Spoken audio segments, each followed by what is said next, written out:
Now we've got Giles Bowen to commit his long-term future to the club. The latest rumours are that West Ham United are turning their attention to Lucas Paqueta and we're offering him £200,000 a week to sign a new deal with the club and get rid of that £85 million release clause that's in his current contract that's active in the summer's transfer window.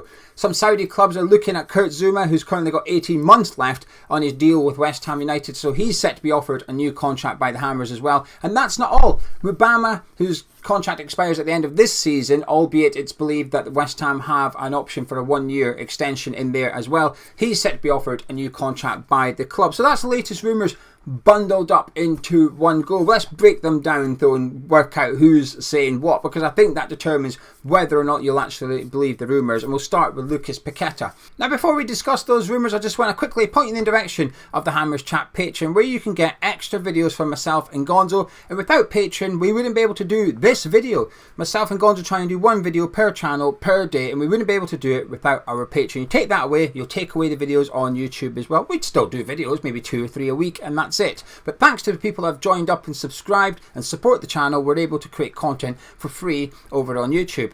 Now if you join Patreon, you will be involved in our giveaway every single month, and next month we'll be doing October's draw. So if you join Patreon before the end of October, you'll be entered in the draw, and the winning prize, the big prize, there's 6 or 7 prizes, but the main one for this month is this.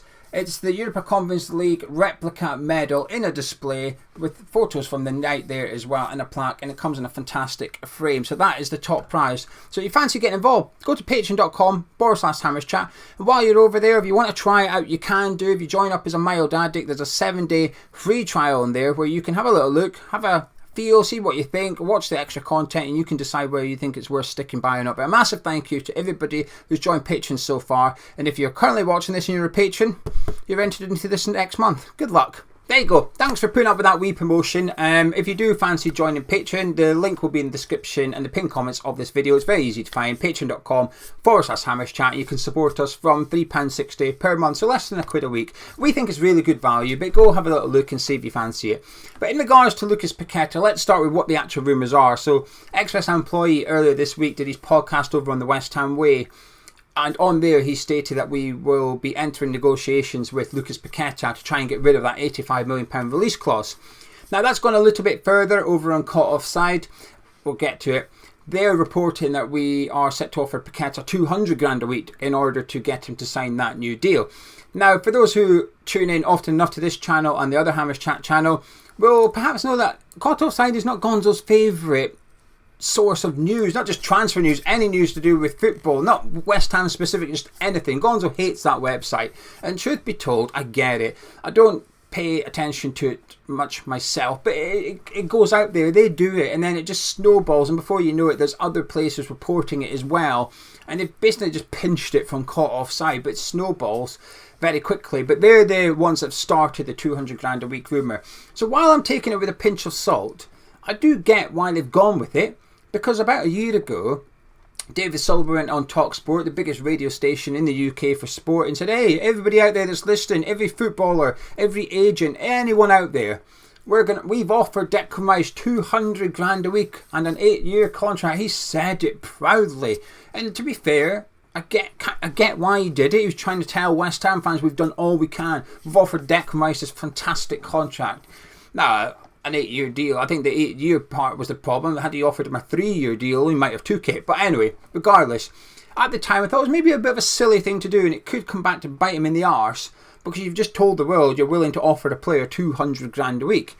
Now, of course, Declan Rice was a unique talent, a world-class player at the time.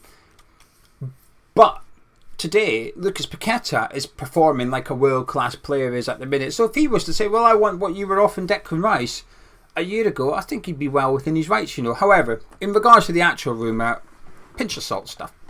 But I get it. But I do believe we're probably negotiating with him. However, and this is going to be a little bit unpopular, I think, I'm not too bothered. I think the idea of Paqueta signing a new contract would be nice. It would be reassuring as West Ham fans that Paqueta's committing his future to the club. Well, he's already done it. He's still got 4 years to go on his contract, and the club have an option for another year on top of that. So he's essentially still got 5 years to go on his current West Ham deal. This is not a desperate situation for the club. Now I know there's the release clause there. That's the problem. But is it? Is it a problem? 85 million? Well, if any club wants him and wants to activate that clause, they've got to do it in the summer. They can't do it in January. They've got to do it in the summer. And they've got to pay it in one go. 85 million, there you go. How many clubs can afford to do that? You can probably count them on one hand. Now, we all know the problematic club here, Manchester City. We all know it. That's who it is. And I feel like it's City or nobody, really, because any other club that might want him probably can't afford to give us 85 million in one go. They can still bid 85 million, they can still bid 90 million and structure it and do it over how they usually would, 20 million a season, etc. But we don't have to accept that. We only have to accept the one that triggers it, which is the 85 million. So Man City come knocking, then we're in trouble. But will they? Will they still come after him, given that they've just invested in Nunez, they've invested in Kovacic as well? Maybe they will, maybe they won't. But it feels like we're offering him a new deal just to keep Man City away. But this is my sort of problem. If he signed a new contract and City come knocking in the summer, well, why wouldn't he want to go anyway? He probably would. So we're now back to negotiating. And I wouldn't be surprised if 85 million is the rough ball mark they're trying to get him for, but unstructured.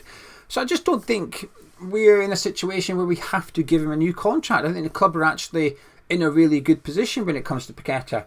Now, the one thing I will say that contradicts what I've just said, even if we were to bump his wages up by 50 grand a week or something, I don't know what he's on at the minute, he'll be well paid. He's probably not the highest paid player, and this is why I think it's clever what we did with Bowen. But if we give him an extra 50 grand a week, it's 2.5 million a year. It's not that much. So in theory, over a 5-year contract, 12.5 million, are we getting an extra 12.5 million on his transfer fee? Probably. So it's maybe worth giving him the new deal, because what we pay him extra on wages we'll get back in a transfer fee because he signed that new contract and got that minimum fee out the deal. But I'm quite relaxed about it, truth be told. I do think, however, getting Bowen to sign a contract before Paqueta was a wise thing to do. Because let's assume it takes hypothetically, Lucas Paqueta signs a new contract. What do you think it's worth? Say 150 grand a week. If we did that and then went to Jarrod Bowen, you could imagine Bowen say, well, I'll have 150 grand a week as well, please. So I think to get Bowen done first, and he's still on, the reports are it's 120 grand a week we're paying Bowen, so it's not like he's poor. But I do think the club have done it the right way round, actually. And then you can go to Paqueta and say, hey, look, we've got one of our best players here, England International Committee, now we're trying to get you to commit. I think the club have done it in the right order. So whether Paqueta signs or not, I'm pretty relaxed. We've effectively got him on a 5-year contract, so we're in a really good position. I've been very impressed by Paqueta, by the way, and I think he probably deserves a new contract, but I just think we're doing okay. Obviously, we've got the betting allegation hanging over his head at the minute, but the club will know. And when I say the club will know, I don't mean the club will know whether he's done it or not. It's whether he'll be found guilty or not. Because he could have still done it. It's just that he might not get found guilty and therefore won't have a ban. So the club will know by this stage, the club will know fine what the chances are of Paqueta being found guilty and therefore receiving a punishment. And if they're going to offer him a new contract, and imagine they're pretty comfortable with it, there can always be a clause in there that if he is found guilty, his wages are reduced, etc., etc. They're not daft, West Ham. So anyway, that's the rumours regarding Lucas Paqueta. Kurt Zouma's a bit more interesting because he's only got 18 months to go on his contract. But again, the club have got the option for an additional year there. I think this rumours come off the back of the rumoured interest from Saudi. That apparently they're looking at him. And this is where the club are going to have to be very careful. Now, I'm not saying I want to get rid of Kurt Zouma. I think he's our best centre-back when they're all fit. I think he's the captain of the club now, and I've been very impressed by what I've seen this season from him in regards to the leadership on the pitch. Quite often there's a flashpoint. That's what they call it. The officials call it a flashpoint. And when Kurt Zouma goes over, he's very calm, just has a conversation with the referee, whatnot. And I like it. I like that kind of leadership from him. But we have to tread carefully because of his injury. There was a podcast with Gary Lewin. Now, Gary Lewin is someone who I spoke to about 3 years ago on this channel. Maybe he used to be our top man in the medical department at the very early days of the London Stadium. It used to be the England physio, Arsenal's head of medical. So he's got a big CV when it comes to football. And I had the privilege of speaking to him, and I was listening to a podcast with him the other day, and he was speaking about his time at Arsenal. And he wouldn't name the player, but he gave 101 clues as to who it was, so you can put it together. It's Mark Overmars. Essentially, before they signed him, the medical team had a look at Overmars and his previous injuries and whatnot, and they basically said to Arsenal, you can get a couple of years out of him, but in 4 years, that previous injury is going to cause him problems. So, for the next 2, he'll be fine. So Arsenal basically bought him, had him for a short period of time, sold him to Barcelona for big money, and then within a short period of time, Mark Overmars then struggled at Barcelona with the predicted injury, and then he eventually went on to retire very quickly. So I thought it was interesting from a medical perspective that they were able to sort of determine exactly when Overmars would struggle. And that was years ago. So now the medical team will know how long Kurt Zouma can go, how bad his knees actually are, because we can all see it. He's probably never been 100% fit, but he's still a fantastic centre-back, and this is where I just think the club have got to be a bit careful offering a deal to Zouma. We don't want to get tied in a la Winston Reid, where we've got a really good player on our hands, but he's just not fit, he's unavailable. You'd imagine he's got another couple of seasons in him, but this is... Listen, I'll be happy if Zouma gets a new deal, but I wouldn't want it to be long term. Judge him season by season very quickly is what I would like to see here. But anyway, Kurt Zouma getting off a new deal as well, but this is good. We can keep our captain. Whether there is interest in Saudi or it's a convenient rumour in order to force West Ham's hand a little bit and get him that contract, we'll wait and see. And lastly is Mubama. Arguably the most important contract out of the 3. I mean, it's 3 very important players for completely different reasons, isn't it? And I know what the problem is here with Mubama. I can already predict what the comments are going to say. It's all very well giving him a new deal, but he's not going to get game time under the manager. I get it and I agree with it. That's my argument already. But we have to get him to agree a new deal. His contract expires at the end of the season, but I do believe the club have got an option for another year. I had a look at the official West Ham website. I can't find it. I can't find evidence. I can see the articles of us announcing that Mubama signed a professional contract, but within there's nothing about us having that option. But it was reported by The Athletic in the summer, who are incredibly credible, unlike caught offside. Caught offside is the equivalent of the VAR decision in the Scotland game last night. Yes, I mentioned it, alright, I'm still pissed off. Foul my arse, and then they changed it to offside. Rubbish. Everything indicates that they gave us a foul, and then UEFA realised the referee ballsed it right up and tried to save his arse a little bit and got that wrong as well. Because for those who haven't seen it, go look at it. McTominay hits a free kick from well outside the 18-yarder, almost on the goal line. It's like a cross one, but he whips into the far corner. And Henry he touches the goalkeeper, right? And the keeper goes into his net, but he doesn't fall. He just walks back into his net. No Spain player appeals for a foul. So we're off celebrating. Then it's suddenly, hang on a minute, VAR's getting involved. So he sends the ref to the monitor, who then comes back. And then it was that he's given a foul. There's no foul there. And then they tried to change it. He was actually offside and he was impeding the goalkeeper. That's why the goal got disallowed. But first of all, offside, the referee rarely gets told to go look at the monitor. It's like he's offside, disallow it. Now, you could argue that the referee has to go check if the Scotland defender is getting involved in playing, impeding the goalkeeper, and if he is, it's offside. That's fair.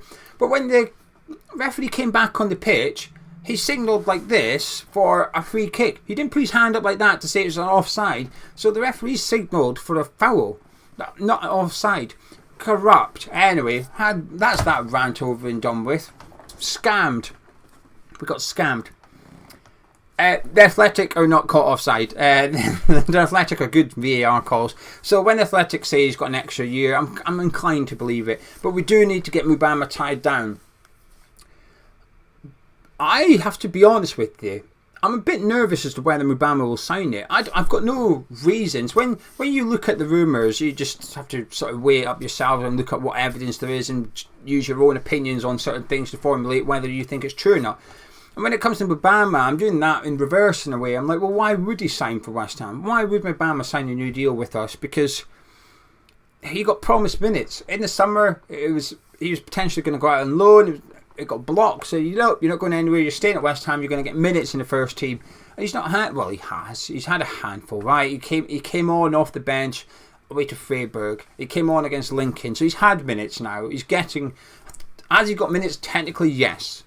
But has he had adequate minutes? I would suggest no. Has he had proper chance? No. So if I was him, I'd be a bit disappointed with lack of game time currently this season.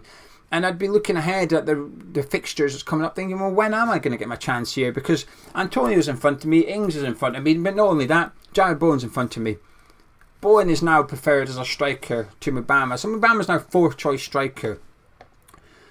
And so if I were him, I'd be thinking, well, I need out of here. And now, that could be a loan move. It could be that come January, we send him out, he signs a new deal and we send him out on loan. And I hope that's what happens. My ideal scenario here is that he does commit himself long term to the club. But in January, we put him to a club where he's going to be their main striker. What level that is, League 1, maybe even League 2. I don't know, but bear in mind it's only for 6 months. Perhaps putting him down to League 2 level would be the best thing, because you'd like to think he'd walk into some sides and start scoring goals.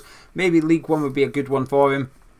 Get him a few months of experience, try and get him scoring goals in English football, and then next season either he sticks around with us or he goes back out and load a Championship side and we'll see if he does it.